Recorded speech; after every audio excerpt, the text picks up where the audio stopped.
இப்போ பாருங்கள் dairy milk silk chocolate.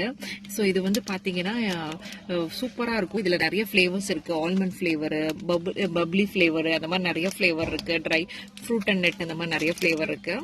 So இதோட ப்ரைஸ் என்னன்னு பார்த்தீங்கன்னா உங்களுக்கு வந்து 170 ருபீஸ் இருக்கும். இதோட ப்ரைஸ் பார்த்தீங்கன்னா இது வந்து 150 கிராம்ஸு 170 ருபீஸ் இருக்குது. இதோடய யூஸ் பை எந்த டேட்லாம் யூஸ் பண்ணிட்டு இருக்கோம். ஸோ 150 கிராம்ஸ் வந்து பார்த்தீங்கன்னா 175 ருபீஸு. ஸோ இது வந்து இப்போ பிரிக்கிறேன். இது பிரித்து உங்களுக்கு எவ்வளோ பெருசு இருக்குன்னு காட்டுறேன்.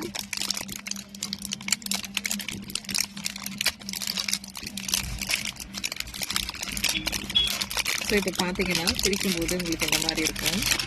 ஸோ இந்த மாதிரி நல்லா நீட்டாக ரேப் பண்ணியிருக்கோம். சில்க்குன்னு ஃபுல்லாக தெரியுது உங்களுக்கு சில்க்குங்கிறது. ஸோ அதில் பார்த்தீங்கன்னா இந்த மாதிரி கோல்டன் கலர் ரேப்பர் இருக்கும். ஸோ அதிலிருந்து இப்படி மேலேயும் கீழேயும் உங்களுக்கு எந்த சைடு வேணுமோ ஓப்பன் பண்ணிக்கலாம். இங்கேயும் இந்த சைடில் இருக்கும், அதே மாதிரி இங்கே இருக்கும். So right and left hand சைட்லேயும் இருக்கும்.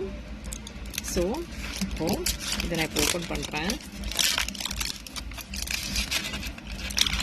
வா, இது ஃப்ரீசரில் வச்சனால அந்த மாதிரி நான் டேஸ்ட் பண்ணி பார்த்தேன். செம்மையாக இருந்தேன். என் கூட ஷேர் பண்ணுங்கள்.